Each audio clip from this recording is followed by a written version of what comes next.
Welcome back to Bespoke Unit. In this video we'll be reviewing Aramis, classic fragrance from 1966. As with every fragrance review, we'll be using the Bespoke Unit fragrance formula. This is a completed digital version which you can find in the full review in the link below, but you can download a blank version which is printable or interactive on the other link below, so you can do your own versions and your own reviews at home.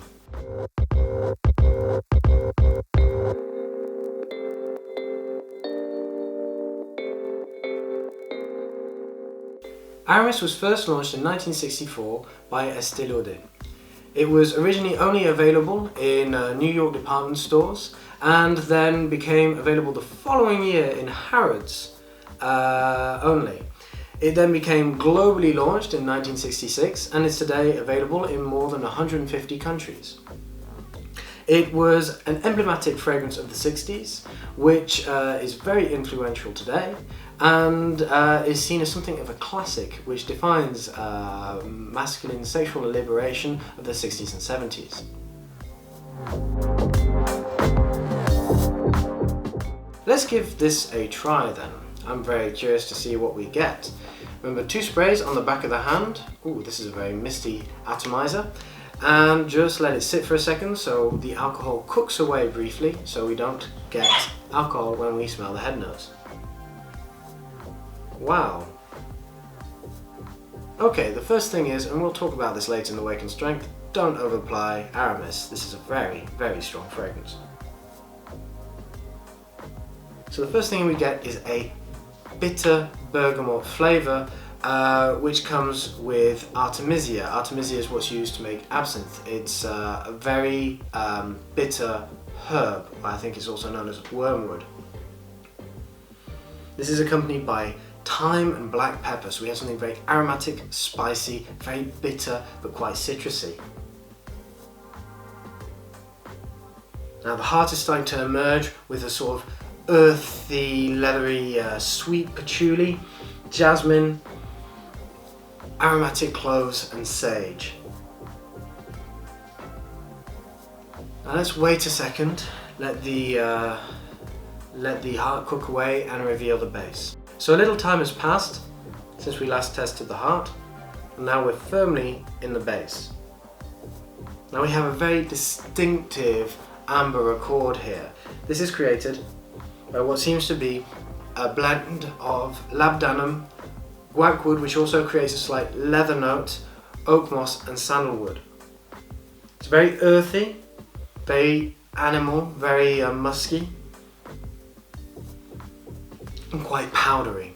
Now the guaiacwood, as I said, creates this sort of leather accord, which is kind of the finish of the theme. So we've got amber, leather, slight wood here. This is something that's very masculine, very heady, very opulent. It's very strong. Now, as it comes, this is a leather chypre. Leather chypre means that, well, a chypre is characterized by a bergamot head, labdanum and oak moss in the heart. Now it's slightly altered to create this leather effect, but it's also very characteristic of a chypre's behavior, which is a very traditional style of fragrance. And with regard to Aramis' seasonality, this is definitely not something that would be wearable during the spring or summer.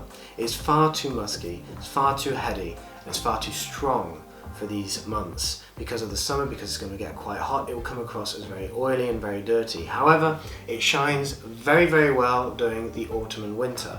This is something that goes very well with evenings and nighttime, and sort of, you can just imagine a roaring fireplace, a big oak desk, leather surface. You can imagine a drinks cabinet in the corner full of whiskey and cognac. You've got a big Persian rug in the center of the room. This is something you'd imagine in an aristocrat's old drawing room. Therefore, this is a great fragrance for the fall or for winter, anytime during the cold months and in the comfort of warm indoors. talking about the weight and strength of Aramis, this is a very, very well performing, even overperforming fragrance. The sillage is extreme, as is the projection, with a very, very long longevity. It will happily last you throughout the day or throughout the night with no qualms whatsoever. The sillage is very prominent and leaves an excellent trail. Even when you leave the room, it'll leave a lingering smell, which is not always what you want. And in terms of projection, it is likely that Aramis will enter the room before you do. Therefore, take great care in applying Aramis. Don't use too much. This is something that can be very easily overbearing and can be quite off-putting, because if you over-apply, all you're going to get is that bitterness from the artemisia and the guaiacwood and the labdanum. You're not going to get all the other subtleties if you over-apply. You want to only leave a hint of it on your body, so that when you're at distance, as we are, you'll only get slight tantalizing enticement from what it offers, but when we get closer, then you'll start to be revealed to you. With regards to the third-party feedback of Aramis, here we're looking at something that is quite polarizing. Some people say that this is indeed a very 1970s disco scent, that it can't really be imagined worn on someone today. But there are people that absolutely love it. They find it masculine and sexy and very classic. They find it to be something that is reminiscent of an old time, but is kind of the definition of masculinity. However, that tended to be mostly men. Men love this. They want to wear it, they want to enjoy it. However, women seem to be a bit more cautious. Indeed, there are women that really love it. On both ends of the demographic, there are some young women in their teens that I tested it on that actually really enjoy it, but there are also women in their 20s and 30s that enjoy it also. It's a bit of a hit and miss, and we'll talk about that later in the impressions. With regards to Aramis's impressions, we're looking at a fragrance that isn't particularly wearable by everyone. Only some men will be able to pull this off. First of all, it's a very mature fragrance that is best worn by someone in their 40s and above. Although it can be worn by, say, myself in my 20s or someone else in their 30s, it tends to be, again, very hit and miss. For the time of day that this is best suited for, I'd say it's definitely an evening fragrance, maybe even nighttime, but not a daytime fragrance. On a related note for the occasion, I don't think this would be very appropriate to wear at the office. This is a very overpowering fragrance that when you're sharing a cubicle or an office space with someone, it'll put them off. Nor is it a casual fragrance. You're not going to wear this with a pair of jeans and a t-shirt.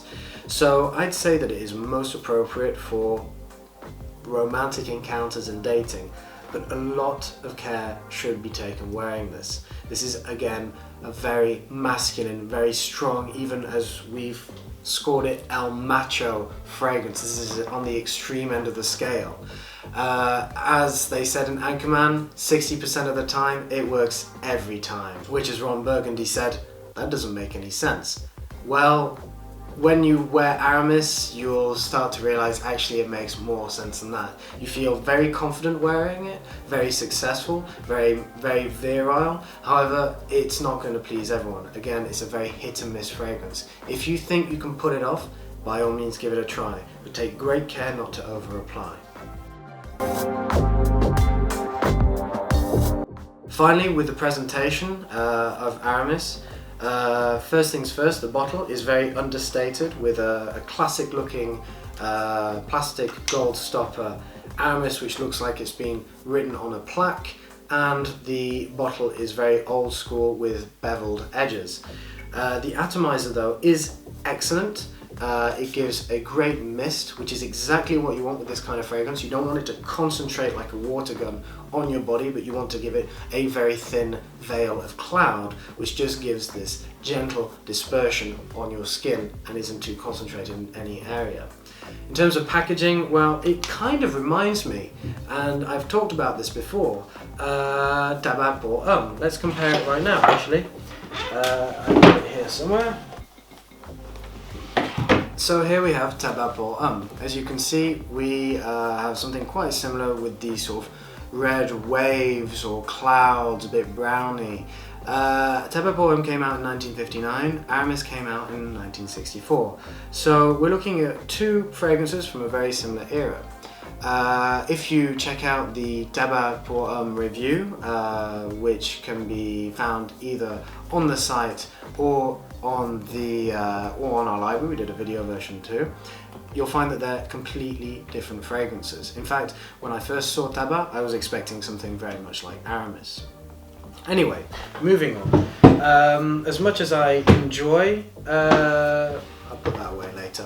As much as I enjoy retro style boxes, I find that these kind of clouds, I'm not a big fan. I think they age the fragrance far more than they should just by association and presentation. Anyway, moving on to value for money. Value for money for Aramis is extraordinary. We're looking at, for a power frag, very good value. Since you only need to use a tiny little bit of it, you can get very long usage out of a single bottle. RRP for 100 milliliters is $32, but on notino.com you can get it for as little as $18 per 100 milliliters. Now this is a 110 milliliter bottle, it only comes in that, so you can expect the price to be ever so slightly higher.